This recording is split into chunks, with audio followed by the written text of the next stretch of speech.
And so that being said, kind of shifting gears a little bit, in order to be able to do the things I'm talking about here, you're going to have to set priorities. That's going to be really the first step to managing your time correctly. There's one thing of managing your time and just kind of like doing stuff and just doing stuff in an organized fashion. There's another thing of doing things in priority in an organized fashion. For example, for me, my priorities may be different than yours. I don't know. But my priorities go God, self-development, wife, kids, business, hobbies. Most people is flipped. Most people go hobbies because it's the most fun thing to do. Business because that makes some money. Kids because they're your kids. And then they go spouse because the spouse is technically replaceable.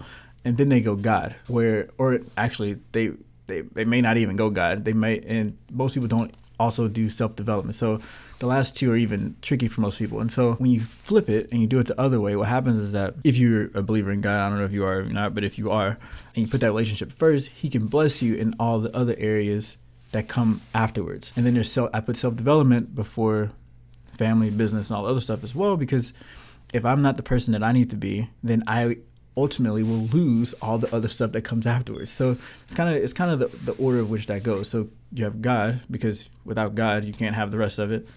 Without self-development, you can't have the rest of it. You have your wife, because she's your wife, she's with you forever, or your husband, whatever. Then your kids, and then your business, because that's your baby. And then hobbies, because hobbies don't make you any money. Hobbies are kind of just there for fun. And really, I don't really see the point of hobbies if you're not trying to monetize it, if I'm honest with you. I have a really hard time with doing things for no reason. So I don't know. I just never really understood how that works. Even if I'm going to the gym, even if I'm playing a video game, whatever, I'm always trying to figure out a way to monetize stuff. So if I was going to play video games, I am not vlogging it, but I'm posting it on social media somewhere. I don't understand doing things for nothing. It just blows my mind. Don't get it, whatever. But here's the thing.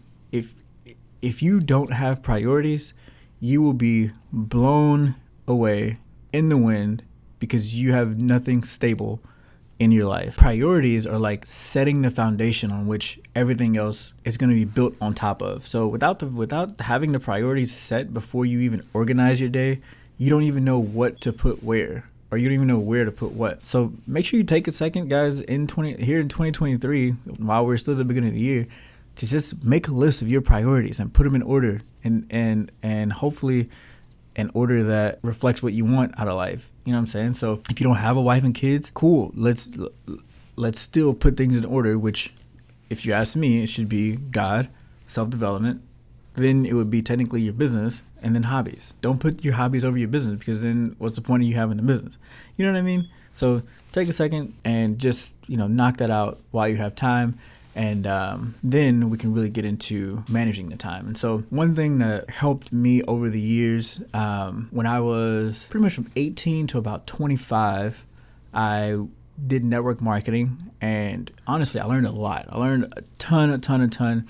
I built a pretty decent sized networking team. I've had anywhere between 75 to 100 people on my team at when I was like kind of in the later phases of it. And obviously with that many people that you're helping and you're coaching, you have to be organized with your time in order to help those people organize their time. And so one of the biggest things that helped me out was getting I don't know if it's still called the same thing anymore, but it was called a day minder. It's a little notebook deal. It's kind of like a calendar, but in this day minder, you were able to schedule out every 15 minutes of your day from 5 a.m. in the morning to, I think it was 10 p.m. at night, or 11 p.m. at night. And every night before, I would sit down and I'd write every 15 minutes of what I was going to do the next day in the day minder. That way, when I woke up the next morning, I could open my notebook and go, okay, well, here's what we're doing.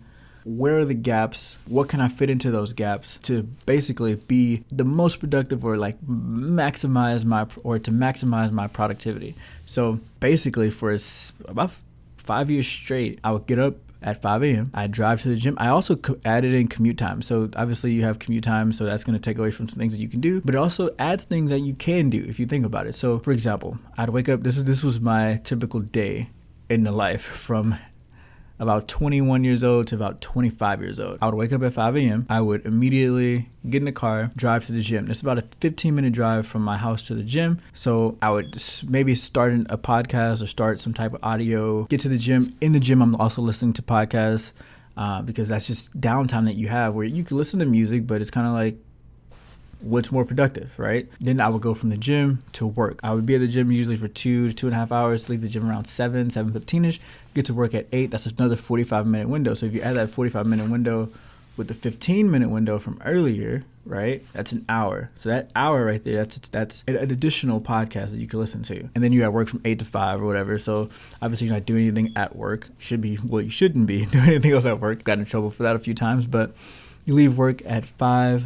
Let's say at the time I was doing meetings from 6 to 10 p.m. I was at a Panera Bread literally every day from 6 o'clock to 10 o'clock p.m. from 21 years old to 25 years old, building a network marketing business. In that time period, right, what you can do is at that driving time, you can add another audio, right? At nighttime when you get home, at the time I was getting home at around 10:30, but let's just say you aren't building a network marketing business. Let's say you get home at 6, right? You got to think, okay, well, what are the most important things for me to do at this time, right? So if you have a family, I'd say spend time with your family, spend time with your wife, spend time with your kids.